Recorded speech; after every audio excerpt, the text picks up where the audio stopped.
கிட்டத்தட்ட இப்ப கீழடியில ஒரு 10 கட்ட அகழ்வாய்வு முடிஞ்சிருக்குது. நம்ம முன்னமே குறிப்பிட்டோம்ல, இந்த முதல் 2 கட்ட அகழ்வாய்வு ஒன்றிய அரசு மேற்கொண்டதுன்னு. அந்த அகழ்வாய்வு ரிப்போர்ட்டையே அமர்நாத் ராமகிருஷ்ணன் அவர்கள் கடந்த 2023 ஜனவரியில ஒன்றிய அரசுக்கு சமர்ப்பிக்கிறார். அந்த ரிப்போர்ட்டை ஏற்றுக்கிறதுக்கு இப்போ ஒன்றிய அரசு மறுப்பு தெரிவிச்சிருக்கு. முதல்ல இந்த அகழ்வாய்வு பத்தி நம்ம கொஞ்சம் தெரிஞ்சுக்கணும். இந்த அகழ்வாராய்ச்சி எதுக்கு மேற்கொள்றாங்க அப்படின்னு பாத்தீங்கன்னா, தமிழ்நாட்டை பொறுத்த வரைக்கும் எங்கெல்லாம் அகழ்வாய்ச்சி செய்யலாம்னு பின்னாடி அறிக்கை மேற்கொள்றாங்க.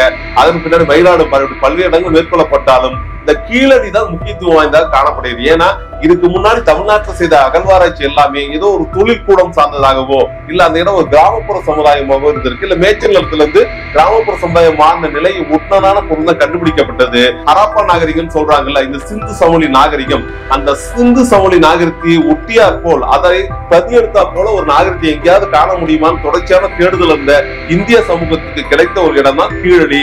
இந்த சங்க இலக்கிய செயல முக்கியமா பட்டினப்பாளையில குதிரையை பற்றி குறிப்பு வரும். அப்போ ஒரு கேள்வி வந்து, குதிரைங்கிறது தென்னிந்தியால இருந்து இருக்குமா, வாய்ப்பு இருக்குமா? ஆனால் கீழடியில் கிடைத்த தொல்லியல் எச்சங்களில் குதிரையின் எலும்பு ஒன்று கிடைத்திருக்கிறது. அதன் மூலம் பட்டினப்பாளையில் குறிப்பிட்ட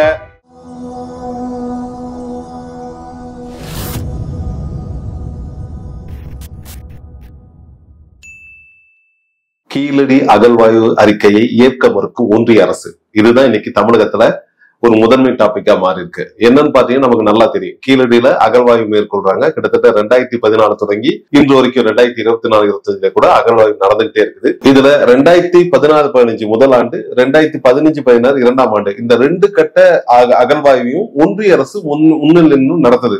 3ஆம் கட்ட அகழ்வாய்வுக்கு அப்போதே ஒன்றிய அரசு பணத்தை மறுத்துருது. அதெல்லாம் பெருசா எடுக்க வேணாம், ஒண்ணும் கிடைக்காதுங்க மாதிரி ஒரு வெறுப்புணர்வை கொண்டு வந்துருது. இதெல்லாம் நடக்கும் பொழுது இங்கு அன்னைக்கு அதிமுக ஆட்சி நடந்துட்டு இருக்கு. இருந்த போதும் அன்னைக்கு தமிழ்நாடு சட்டமன்றம் தீர்மானம் நிறைவேற்றி மேலும் உயர் நீதிமன்றத்தில் சில வழக்குகள் தனிநபர்கள் தொடுத்த வழக்குல கிடைச்ச தீர்ப்பை ஒட்டி இல்ல கீழடியில தொடர்ந்து அகழ்வாய்வு நடத்தணும் பிரஷர் கொடுக்கப்பட்டு அன்னைக்கு அதிமுக அரசு ஒரு நிதி ஒதுக்கி 3ஆம் கட்ட அகழ்வாய்வுக்கு போறாங்க. 16-17 கிட்டத்தட்ட 2020 வரைக்கும் 21 வரைக்குமே அதிமுக ஆட்சி இருக்குது. 2021 திமுக ஆட்சி பொறுப்புக்கு வந்த பிறகு கீழடி அகழ்வாய்வுங்கிறது ஒரு ஃபாஸ்ட் ஃபாலோவாங்க. அந்த மாதிரி மிக விரைவா மேற்கொள்வதற்காக அதிகபட்ச நிதி ஒதுக்குறாங்க. இன்னும் அகழ்வாய்வை தீவிரப்படுத்துறாங்க. இதன் மூலம் கிட்டத்தட்ட இப்ப கீழடியில ஒரு 10 கட்ட அகழ்வாய்வு முடிஞ்சிருக்குது. நம்ம முன்னமே குறிப்பிட்டோம்ல, இந்த முதல் 2 கட்ட அகழ்வாய்வு ஒன்றிய அரசு மேற்கொண்டதுன்னு. அந்த அகழ்வாய்வு ரிப்போர்ட்டையே அமர்நாத் ராமகிருஷ்ணன் அவர்கள் கடந்த 2023 ஜனவரியில ஒன்றிய அரசுக்கு சமர்ப்பிக்கிறார். அது மொத்தம் 952 பக்கம் இருக்குது அந்த அகழ்வாய்வு ரிப்போர்ட். அந்த ரிப்போர்ட்டை ஏற்றுக்கிறதுக்கு இப்போ ஒன்றிய அரசு மறுப்பு தெரிவிச்சிருக்கு. முதல்ல இந்த அகழ்வாய்வு பத்தி நம்ம கொஞ்சம் தெரிஞ்சுக்கணும். இந்த அகழ்வாராய்ச்சி எதுக்கு மேற்கொள்றாங்க அப்படின்னு பாத்தீங்கன்னா, ஒரு பகுதியில இருந்த மக்களுடைய நிலைமை என்ன, அந்த மக்கள் எப்ப இருந்து நாகரிகம் அடைஞ்சாங்க, அதுக்கு முன்னாடி இந்த மக்கள் வாழ்ந்த எச்சம் ஏதாவது கிடைச்சிருக்கா, அதை வச்சு இன்றைய நாகரிகத்துக்கும் அந்த பழைய நாகரிகத்துக்கான தொடர்பு என்ன, இங்க மக்கள் எப்படி குடி வந்திருப்பாங்க, இதையெல்லாம் கணக்கீடு பண்ணி அந்த நாடு இல்ல அந்த பகுதி இல்ல அந்த மாநிலம் அதோடைய தொன்மையை வெளியே கொண்டு வரது. தொன்மையை வெளியே கொண்டு வருதுன்னா வெறும் இந்த தொன்மை மட்டும் காரணம் கிடையாது, அது தொடர்புடைய தொழில்நுட்பம். ஏன்னா எல்லா தொழில்நுட்பமும் பழங்காலத்திலிருந்து இன்றைய வரைக்கும் மாறிக்கிட்டே வருதுல. இதை கணக்கீடு செய்யறது, அன்னைக்கு பயன்படுத்தின ஆபரணங்கள் அணிகலன்கள் எப்படி இருந்துச்சு, அவங்க பயன்படுத்தின வேட்டையாடும் பொருட்கள் என்ன, அவங்க போர்களுக்கு பயன்படுத்தின பொருட்கள் என்ன, அதை தாண்டியும் இயற்கை கலனையும் கொண்ட பொருட்கள் என்னெல்லாம் செஞ்சிருக்காங்க, மணி ஊசி தான் செஞ்சிருக்காங்க. இதெல்லாம் கணக்கீடு பண்ணி ஒட்டுமொத்தமா அந்த நாகரிகம் எந்த கடத்தில் இருக்குன்னு பறைசாற்றுவது முதல் நோக்கம். கூடுதல் நமக்கு தெரியும், இந்த டைனோசர் எல்லாம் கண்டுபிடிச்சாங்கல்ல பழைய இதுல பாசில்ஸ்ல, இதுவும் அங்க கிடைக்கிறதுக்கு வாய்ப்பு இருக்கு. அந்த வகையில தமிழ்நாட்டை பொறுத்த வரைக்கும் முதலாக அகழ்வாய்வு செய்யப்பட்ட இடம்னா ஆதிச்சநல்லூர். ஆதிச்சநல்லூர் எப்ப அகழ்வாய்வு மேற்கொள்றாங்கன்னா 1876ஆம் ஆண்டு ஒரு ஜெர்மனை சார்ந்த அகழ்வாராய்ச்சியாளர் தன்னியல்பா அவர் அரசு கிட்ட வெறும் பர்மிஷன் மட்டும் வாங்கிக்கிறாரு. அன்றைக்கு இருந்த ஆங்கில அரசோட ஒத்துழைப்பு பெருசா கிடைக்காதனால தன்னியல்பா அகழ்வாராய்ச்சி பண்ணி இங்க இருந்து ஒரு 2000க்கும் மேற்பட்ட பொருட்களை ஜெர்மனிக்கு கொண்டு போயிட்டாரு. அதனால ஆதிச்சநல்லூர்ல என்ன கிடைச்சதுன்னு இன்னை வரைக்கும் முழுசா தெரியல. அதன் பிறகு இந்திய தொல்லியல் ஆய்வுத்துறைங்கிறது என்ன பண்றாங்கன்னா 1895 ஆண்டுல இதன் மேல அக்கறை எடுத்து ஆதிச்சநல்லூர் மறு ஆய்வுக்கு உட்படுத்துறாங்க. இப்படி 1895 மறு ஆய்வு செய்யப்பட்டாலும் அது குறித்து எந்த முழுமையான அறிக்கை வெளியிடப்படல. மறுபடியும் 2004 ஆதிச்சநல்லூர் மறுபடியும் ஆய்வு செய்யறாங்க. மறுபடியும் ஆய்வு செய்து அந்த அறிக்கையை ஒரு 5 வருஷம் கழிச்சு 2017-18 தான் ஒன்றிய அரசு வெளியிட்டது. அந்த ஒன்றிய அரசால என்ன தீர்மானம் சொல்றாங்கன்னா, ஆதிச்சநல்லூர்ல கிடைச்ச பொருட்களை வச்சு பார்க்கும்போது அந்த நாகரிகம் கிமு 600 நூற்றாண்டை சார்ந்ததாக இருக்கலாம். இன்னைக்கு நம்ம கிபி 2025 இருக்கிறோம், இது கிமு 600 சார்ந்ததாக இருக்கலாம் அப்படிங்கிற முடிவு கிட்டத்தட்ட எப்ப கொடுத்திருக்காங்க, 1895 ஆரம்பிச்சு ஒரு 100 ஆண்டுகளை தாண்டிய பிறகு அந்த அகழ்வாய்வு முடிவுகளை மீண்டும் மறுபரிசீலனை செஞ்சு வெளியிட்டு ஒன்றிய அரசு. இதுதான் ஒன்றிய அரசு செய்திருக்க வேலை. அதே போல இங்க தமிழ்நாட்டை பொறுத்த வரைக்கும் எங்கெல்லாம் அகழ்வாய்ச்சி செய்யலாம்னு பின்னாடி அறிக்கை மேற்கொள்றாங்க.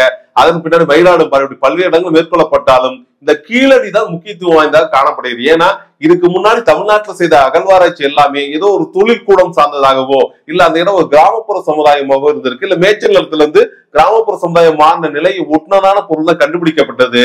ஆனால் நம்ம இன்னைக்கு இந்தியாவிலே மிக தொன்மையான பழமையான உணரக்கூடிய கண்ணால் கண்ட ஹராப்பா நாகரிகம் சொல்றாங்கல்ல, இந்த சிந்து சமவெளி நாகரிகம், அந்த சிந்து சமவெளி நாகரிகத்தை ஒட்டியார் போல் அதை பிரதியெடுத்தா போல ஒரு நாகரிகத்தை எங்கேயாவது காண முடியுமான்னு தொடர்ச்சியான தேடுதல் அந்த இந்திய சமூகத்துக்கு கிடைத்த ஒரு இடம் தான் கீழடி.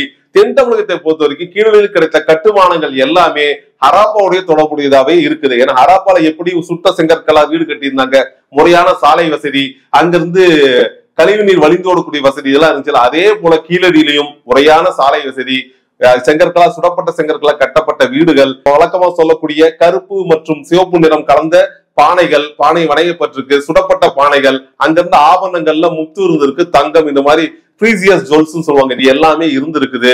இன்னும் கூடுதலா பார்த்தா வடிகால் முறைன்னு சொல்லுவோம், அந்த கழிவுநீர் வீட்டுல இருந்து வடிஞ்சு போறதுக்கான முறையான வடிகால் முறைகள், அதே போல உரை கிணறுகள், இப்படி பல்வேறு அம்சங்கள் நகர்ப்புற நாகரிகத்துக்கு எதெல்லாம் பொருந்தி போகுமோ, இன்னும் சொன்னா மாடி வீடுகள் கட்டக்கூடிய அமைப்பிலான உறுதியான ஓடுகள் தாங்கிய இடங்கள், இப்படி பல்வேறு அம்சங்கள் நகர்ப்புற நாகரிகத்தை சார்ந்தாக இருக்கிறதுனால இந்தியாவிலே இந்த கீழடி மிக உற்று நோக்கப்பட்டது. 2014, 15, 15 2 கட்ட அகழ்வாய்விலே இது அத்தனை வெளிப்பட்டது. இருந்த போதும் ஒன்றிய அரசு இது உடனடியாக ஏற்றுக்கொள்ள தயாராக இல்லை.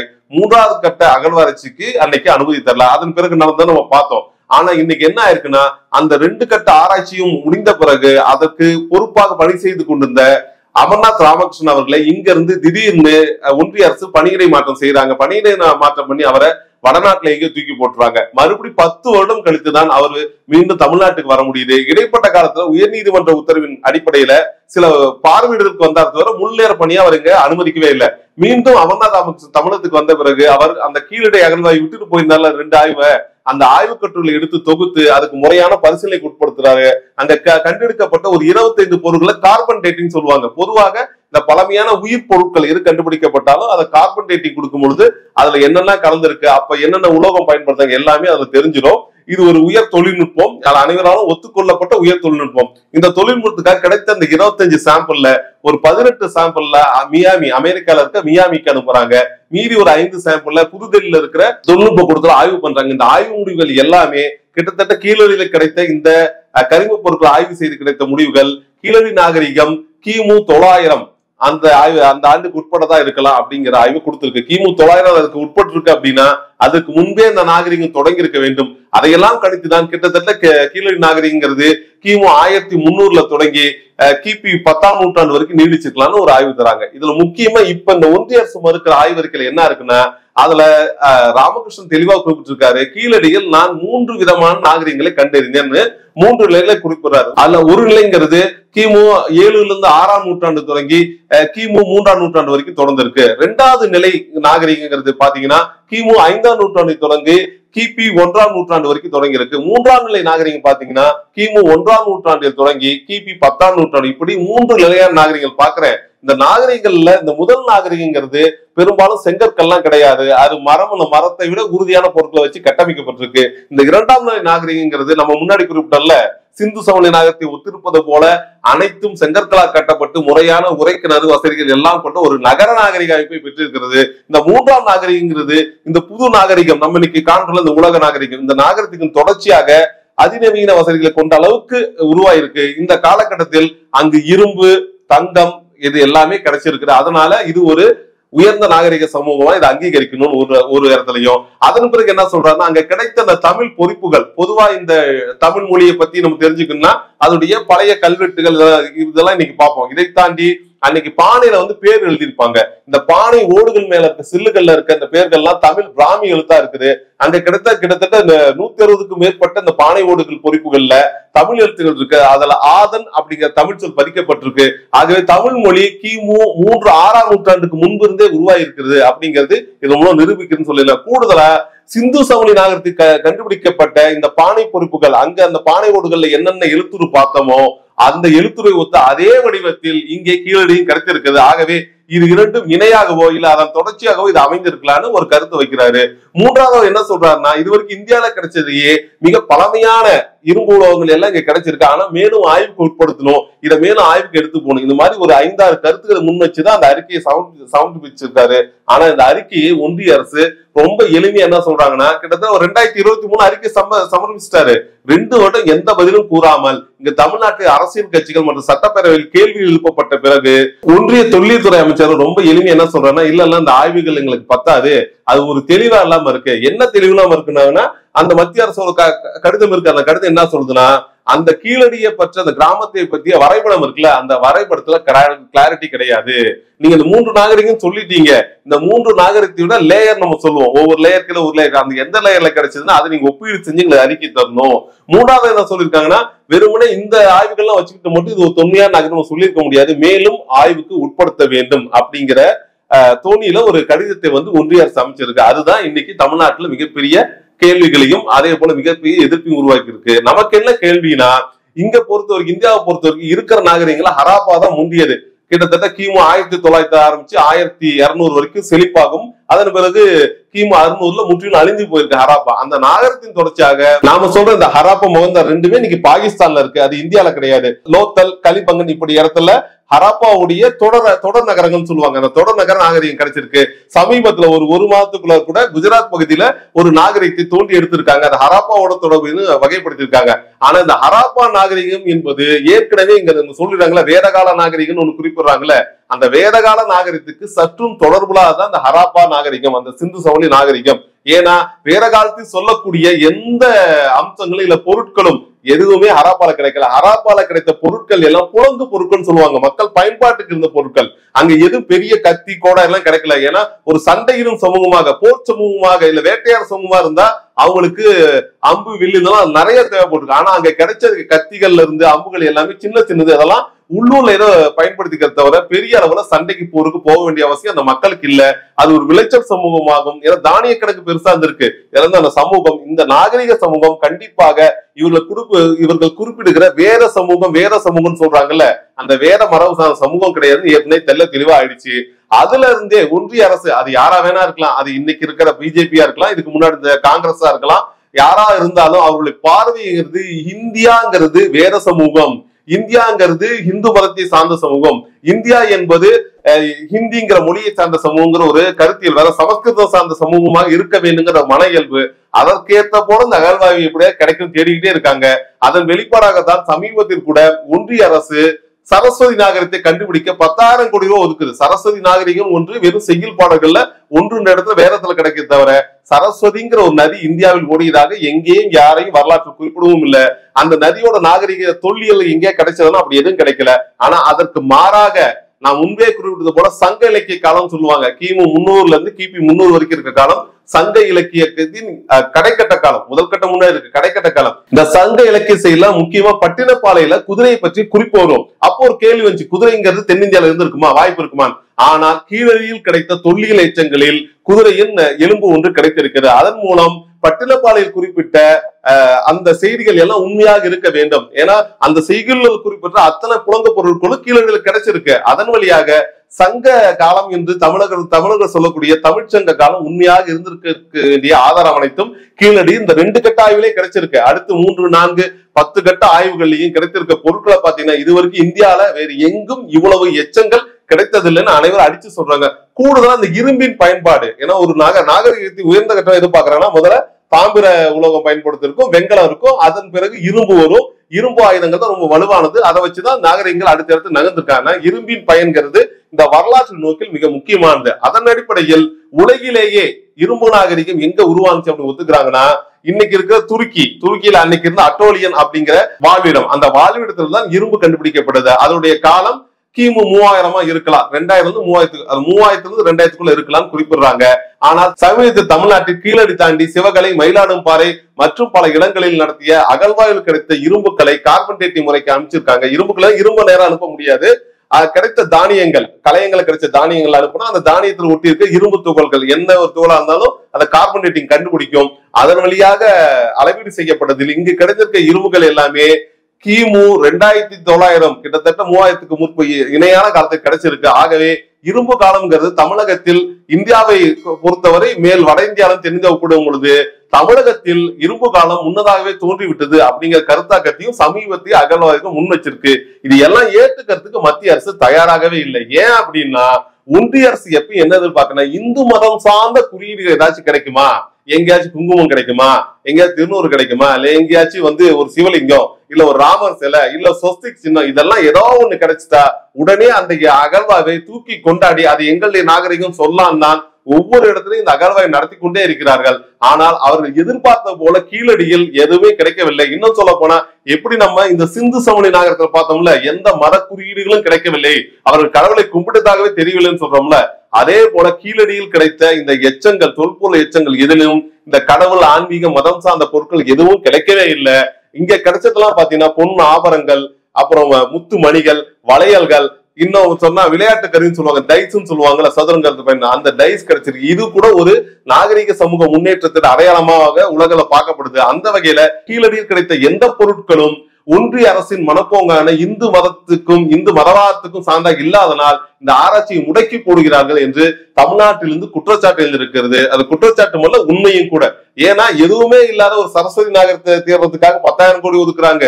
எதுவுமே இல்லாம ராமர் பாலம் இருந்தா இல்லையான்னு கண்டுபிடிக்கிறதுக்காக 10,000 கோடி ஒதுக்கக்கூடிய இந்த ஒன்றிய அரசு கீழடி அகழ்வாய்வு செய்யப்பட்ட 2 ஆண்டுக்குள் அந்த அகழ்வாய்வு நிறுத்துது. பொதுவா ஒரு அகழ்வாராய்ச்சிங்கிறது 5 கட்டங்கள் தாண்டுவாங்க. 5 கட்டங்கள் தாண்டிய பிறகு 5 கட்டங்களும் பரிசீலிச்சு அதற்கு பிறகு தொடரலாமா வேண்டாமான்னு முடிவெடுக்கிறது தான் ஒன்றிய அரசின் ஒரு பாலிசி டெசிஷன் மாதிரி. ஆனா கீழடியை பொறுத்துக்கு 3ஆம் கட்ட அகழ்வாய்வு தொடங்குவதற்கு முன்பாகவே இன்றைக்கு ஆண்டு கொண்டிருக்க பாசக அரசு இந்த இடத்தில் இனி அகழ்வாய்வு வேண்டாம், இதில் ஒரு பயணமில்லை ஒதுக்கிறார்கள்.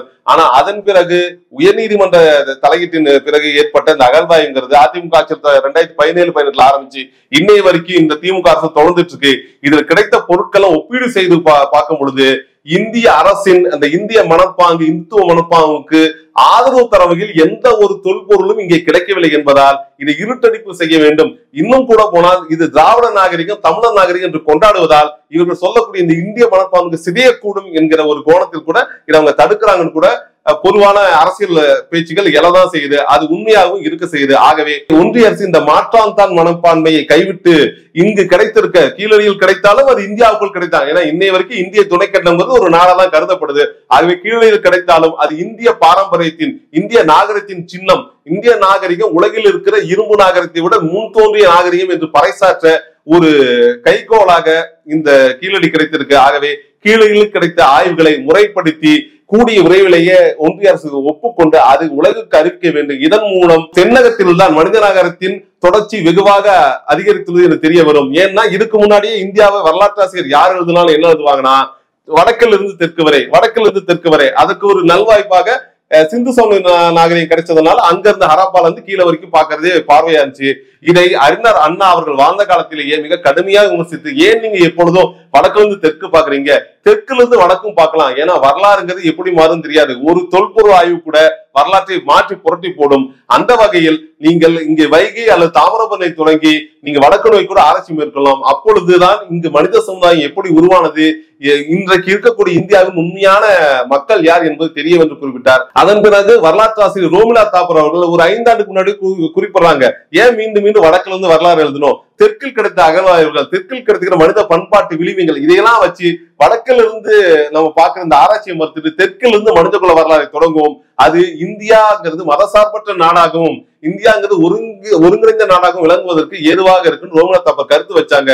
ஆனா இந்த கருத்துக்கள் எதையுமே ஒன்றிய அரசு, அது அன்னைக்காண்ட காங்கிரஸா இருக்கலாம், இன்னைக்காண்ட பிஜேபி இருக்கலாம், இவர்கள் அவர்களுடைய கவனத்துக்கு கொண்டு வருவதே இல்லை. அவருடைய இலக்கு எப்ப இந்துத்துவ நோக்கி இருக்கிறதுனால அதை சார்ந்த தொல்பொருள் ஆய்வு அயோத்தியில் நடத்துவாங்க, இல்ல அமிர்தசரத்தை நடத்து, இந்த மாதிரி இடத்த நடத்துறாங்க. தவிர தென்னகத்தை பொறுத்தவரை இந்த மாற்றம் மனப்பான்மை இருக்கு. ஆகவே ஒன்றிய அரசு இந்த மாற்றம் மனப்பான்மையை கைவிட்டு விட்டு கீழே கிடைத்த தொல்பொருள் எச்சங்களை முறையாக கணக்கீடு செய்து அதை அறிவியல் ஆராய்ச்சியும் முறையாக செய்து ஏற்றுக்கொள்ள வேண்டும். அதன் மூலம் உலகத்திலேயே மிக முந்தைய நாகரிகத்தில் தமிழர்களுக்கு ஒரு இடம் உண்டு, தமிழர் என்றால் இங்கு இந்திய திருநாட்டிற்குள் தான் இருக்கிறார்கள். ஆகவே ஒன்றிய அரசு இனிமேலாவது அதனுடைய இந்துத்துவ பார்வையை கழட்டி வைத்துவிட்டு மனிதகுல நாகரிகம் என்பது வெவ்வேறு இடத்தில் தோன்றினாலும் அதில் மூத்த நாகரிகம் இந்தியாவின் ஒரு பகுதியாக இன்று இருக்கக்கூடிய தமிழ்நாட்டில் தோன்றி இருக்கிறது. உலக நாகரிகத்தின் தொட்டில் தமிழ்நாடாக கூட இருக்கலாம் என்ற கருத்தியலோடு அதை கவனத்தில் எடுத்துக்கொண்டு கீழடியை அங்கீகரிக்கும் பொழுது இது தமிழர்களுக்கு மட்டுமல்ல ஒட்டுமொத்த இந்தியர்களுக்கும் பெருமையாக அமையும்.